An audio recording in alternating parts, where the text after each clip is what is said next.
Welcome to the Neville Richards Premier League Week 4 review, Week 5 preview. Matty Milne, welcome. Hello Hazy, thank you. Good to be here again on this Monday morning. Magnificent. Great day for celebrating football too, not only golf. It is. Those Hawks are on a run, aren't they? Yeah, get around us now. There's still a couple of spots left on the bandwagon. Yeah, you can jump on. Just in a hurry. Oh, it was a massive weekend, Matty, in the Premier League, the Neville Richards Premier League, because we saw some huge scores in the team sense and a couple of one big win and a devastating loss. Yes, there was.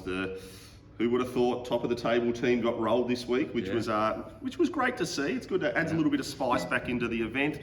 We've still got an undefeated team and we've still got one team winless.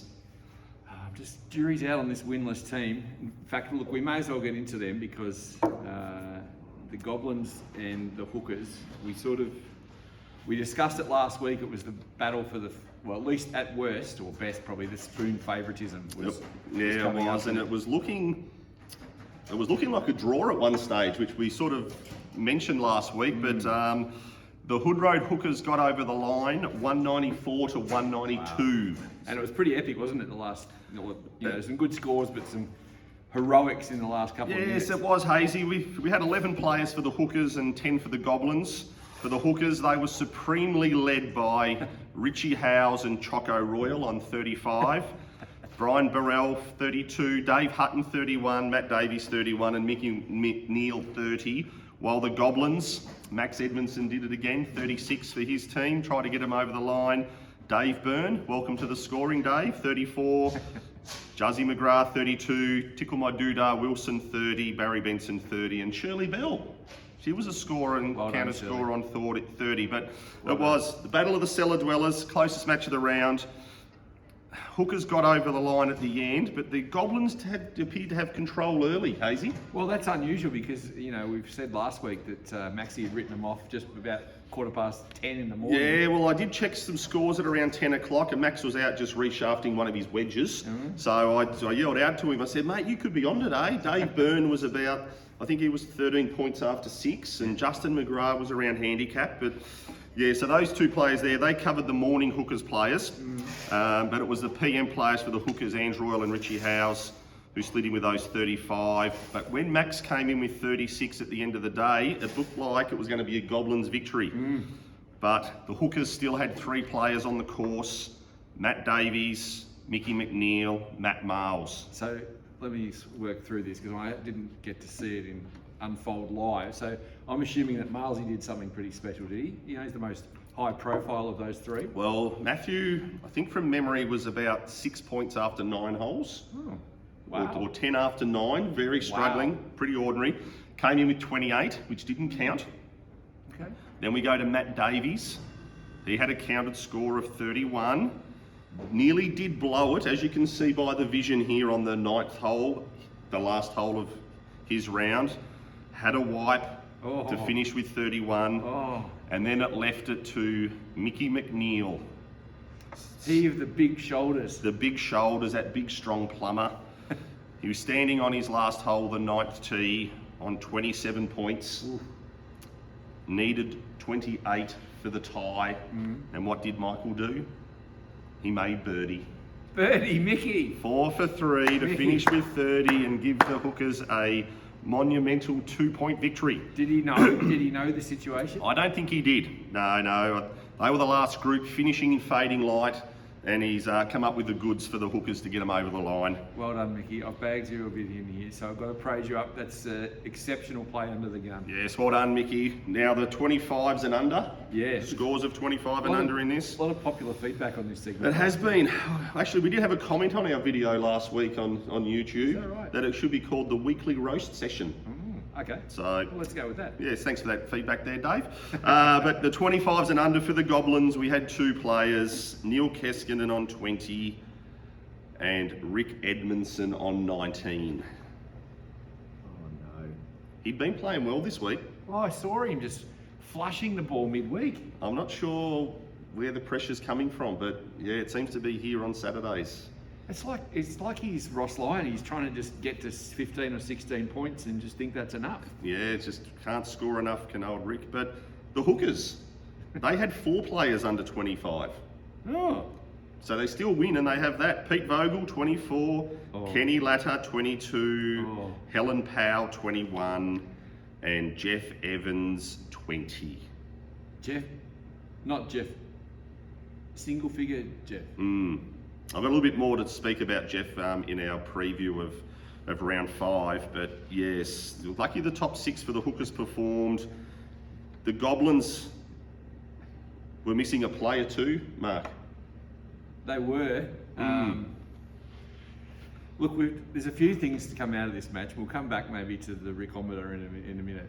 I'm not sure how we'll go about that just yet, but we'll figure it out. But there's a very key player in the Goblins. Wow. Some would say key. Yeah, formerly a key player. And he's sent us this message all the way from the beaches of Kota Kinabalu in Malaysia. Salma Pagi from Kota Kinabalu, Milne and Hazy, just laying down on a banana lounge. Logged on to see that the Goblins lost again. Very disappointing. Clearly, missing me had an impact. Anyway, just wanted to say I've taken on your advice. You told me I needed to have a good think about my game, so I thought I'd drink a lot of beer, sit by the pool in Malaysia, and hopefully come back refreshed. We'll see you soon. Matty, can you believe that? It blows my mind. Someone who looks forward to the Premier League, talks it up, just sunning himself there, poolside, while his teammates are floundering away here. I know. He's taken the lovely Holly and Kai away. I do have another mate who's in Thailand. I think they were going to tag team from country to country, but yeah, I don't know, what do we call it? Well, I think in honour of the person who does the least to contribute knowingly to your team, we've ordained a new prize called Sheikah's Piss. It's good, Hazy. You like that? I do, it is. He is a Sheikah's piss, but yeah, to go to Malaysia for 2 weeks, supposed to be filling in for the main man in the video next week, and so we're going to have to do a little, I might fly to Malaysia actually, and we might do it over there. I like it. So there we go. Should we talk Rickometer now, or should we just let it slide through to the keeper? We might let it slide to a later segment, Hazy. All right, let's do that. So, very disappointing, Ryan. Very disappointing. That said, we'll go move on to the next game, Matty, and it was a scoring performance for the ages from the Pirates to take down the Warriors, who did pretty well themselves. Yeah, well, the Warriors scored 201, which was a fantastic effort, but the Pirates just decimated them with 211. Wow. Pirates had 13 players, the Warriors had 10. Pirates win the Callaway golf balls this week, so nice. They're the lucky recipient of those. So we'll get into it. So the scoring for the Warriors, they had 2 players on 38, Hazy, Pete DeFazio and Grant Peacock, which you'd normally think if you had that in your team that you would win. Yeah. Noel Pike 33, Robbie Moorcroft 32, Ray Liniger 31 and Jacob Blennerhassett 29. While the Pirates, led again by Sue Gregory, 37. Fantastic effort, Sue. You're in good form. Jerry Raviani, 36. Dave Newman, 35. The Flea had 35. Dennis Wood back to his consistent form, 34. And Darren Mirrors-Eaton, 34. Wow, 34 was the lowest counting score. It was, yeah. That's a phenomenal achievement, because normally when we have such a big score, Matty, it's based on a 42 or a 43. Correct, but yeah, no, they were just pretty consistent across the board. The morning players of the Pirates set up the victory with Sue, Dave Newman, Flea and Dennis Wood, and they covered the morning players of DeFazio, Moorcroft and Liniger and Blennerhassett, but when Raviani and Heaton came in the afternoon, it was too much for the Warriors.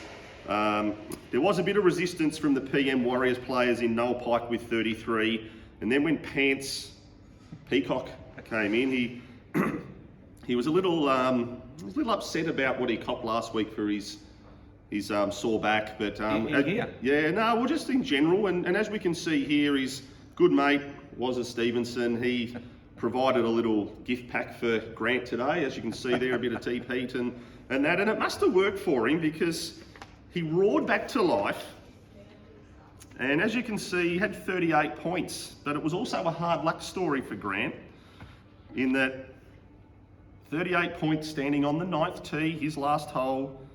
Only need 1 point to actually win the Travis Matthews shirt, because that actually goes to Pete DeFazio. Hopefully have one that fits him. But you'd reckon, Hazy, what would he have done on the par 5? So he's closing on the 9th. He's closing on the 9th. A pennant player, Oh, Plays off 7 handicap. yeah. Well, look, Easiest par 5 in Portarlington, if not the world. yeah. Look, at worst, he's going to 5 for 2. That's what you'd think. At worst. I mean, you should be thinking birdie standing on that tee. Yeah, had a wipe. Oh, no. Yeah, ball got stuck in a tree. Oh. But I suppose one thing, it didn't cost his team victory, but it did cost him the glory of the shirt, the monthly medal, and also the overall winner of the club comp. Can't believe it, Grant, you lost to a 169-year-old bloke. But Pete must have had his Italian Viagra in the morning because he was on fire. Up and about.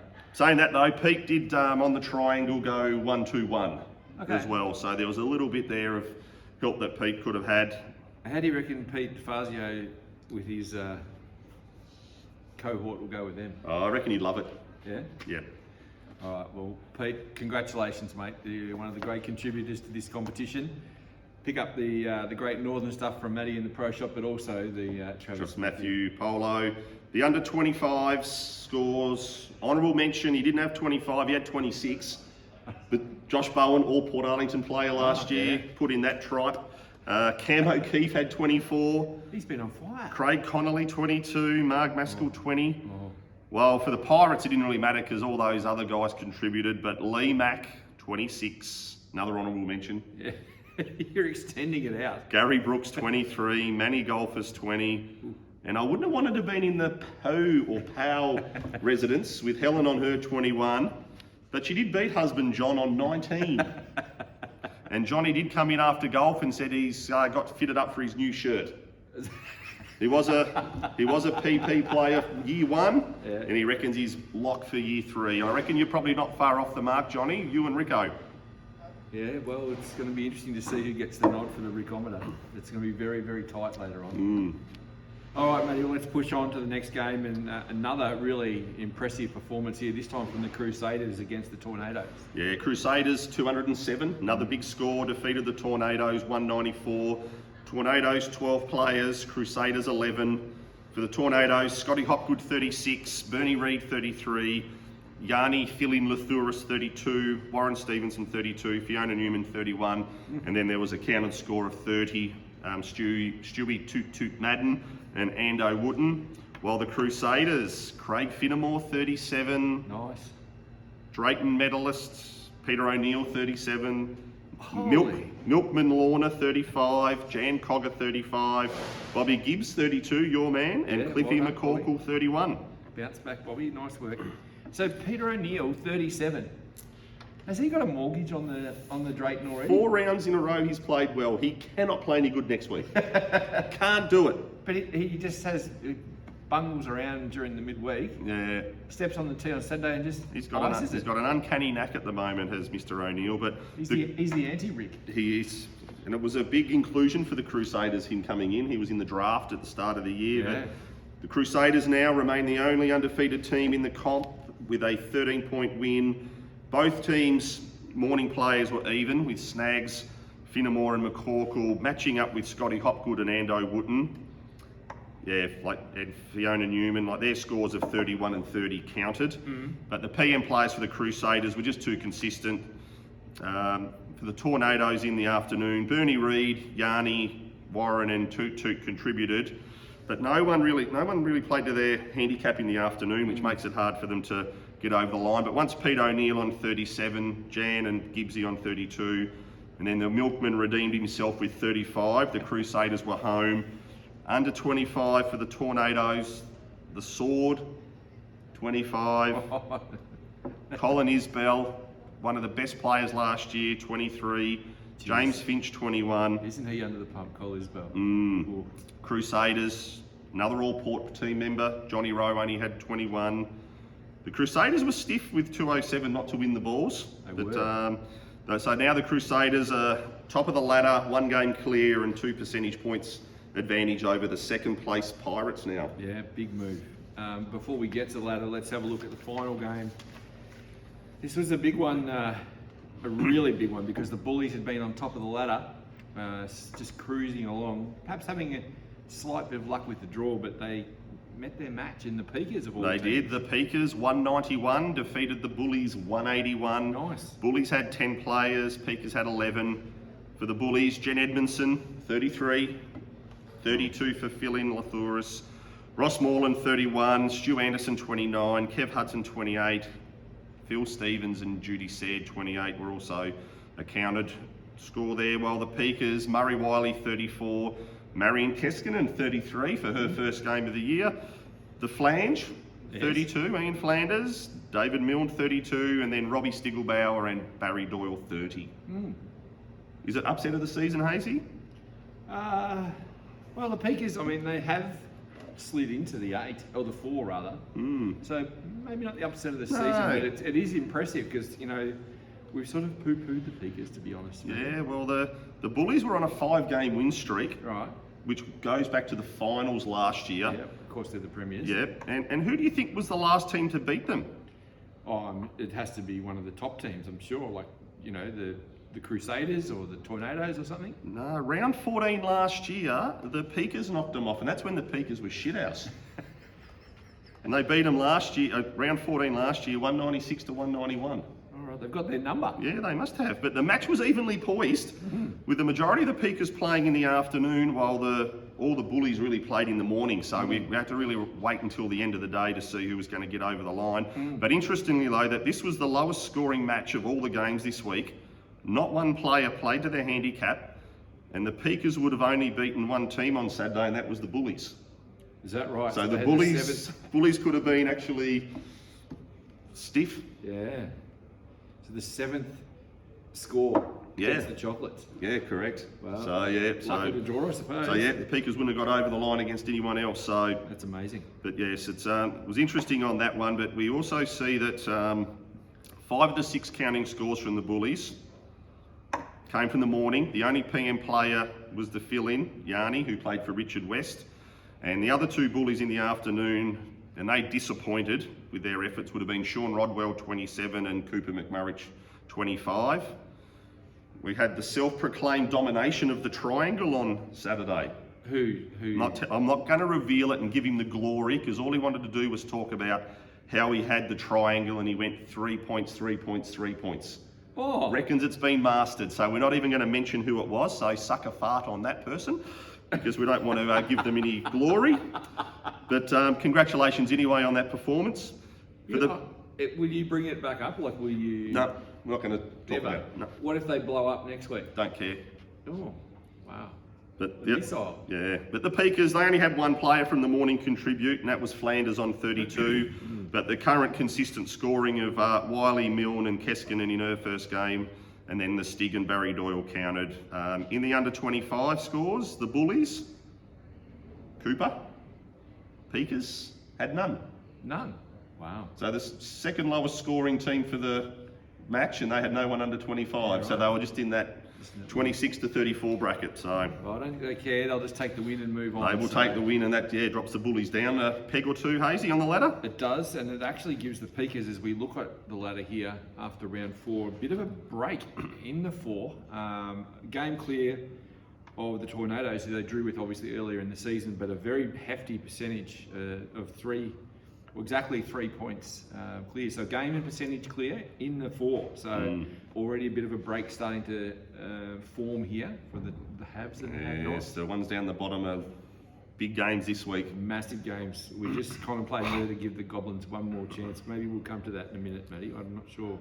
Yeah, well, it's going to be an interesting round this week, Hazy, with it being the long weekend Yeah. and potentially a number of players unavailable. So with that, you'll need some strength in your scoring, because you can't really afford to carry anyone as your player numbers sort of start to drop away.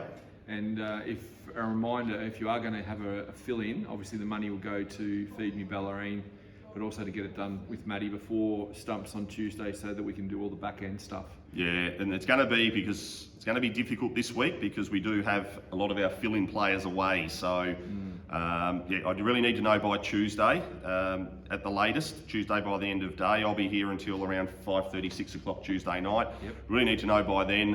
But yes, it's important that if you are going to play, to turn up, or if you're able to, and you need to put your score on the board, because there's no second chances when you've only got a smaller number of players. But The previous years we always had enough. We always take the best 6 scores. So you've got a team of 13 and we're taking the best 6. So you would think that all teams would be able to rustle up 6. Yeah, I think so. On Saturday. All right, well, let's move into the preview section, Matty, and it's going to be, I guess, a test of the Hookers' newfound form, if we can call it that, against the Bullies on the bounce back here. So number 3, the Bullies versus the number 7 Hookers. Yeah, well, the Bullies come back hard, take a no-holds-barred approach to the Hookers.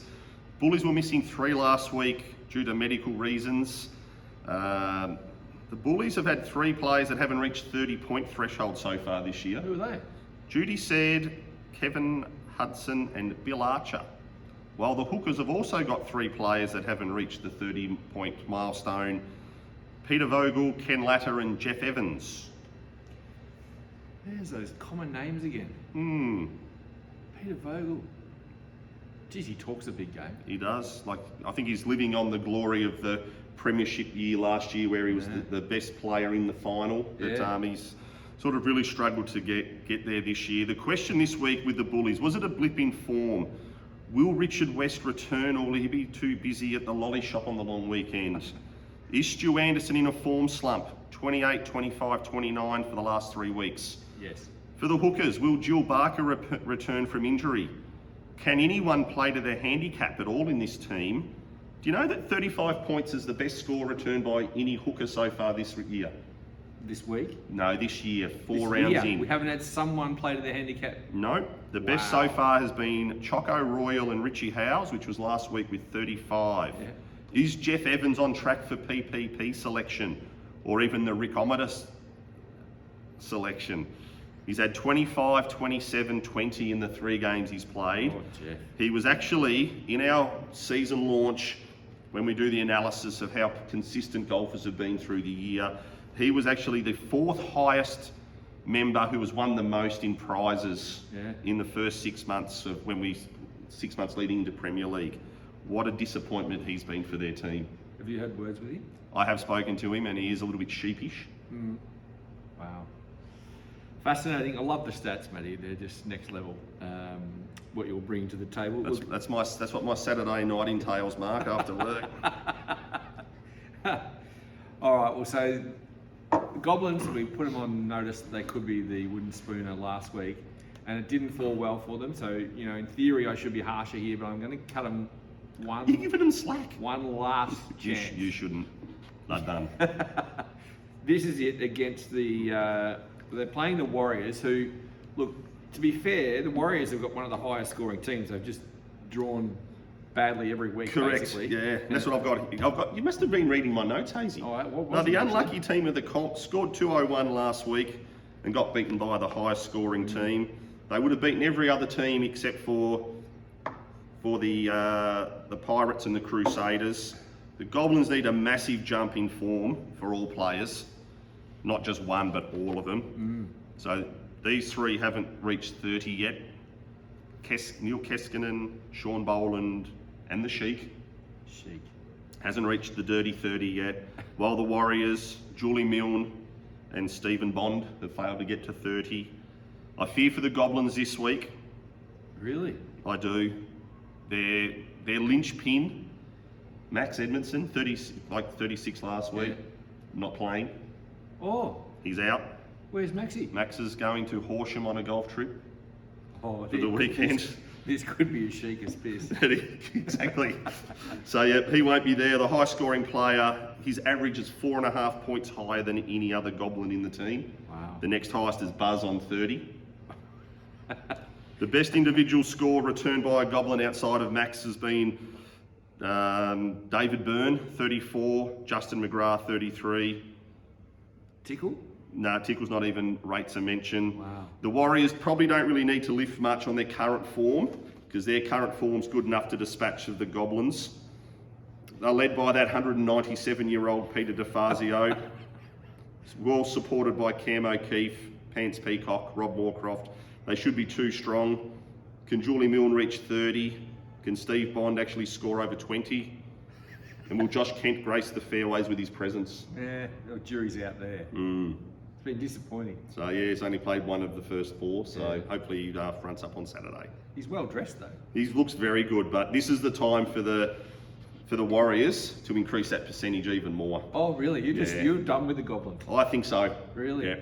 Well, I'll say this: if you don't win this time, the spoon's out next week, and we might even have a. Well, I won't be here to do it, but there's going to be some sort of graveyard ceremony, I reckon, because they will be dead 5 weeks in, which would be a travesty for some of the.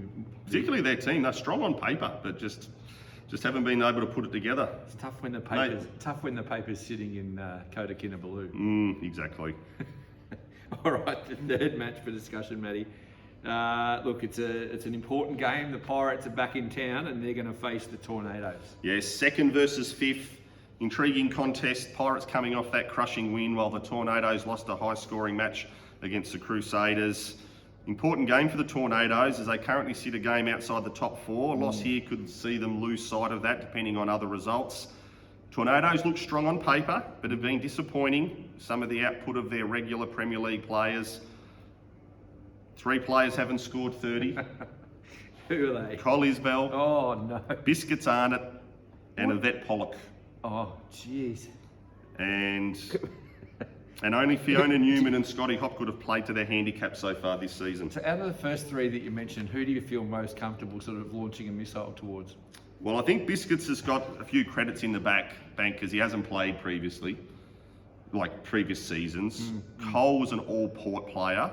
Now, Yvette was on the precipice of that, but I think on Saturday she was still shit out. She had 29, but probably saved herself of the recometer there.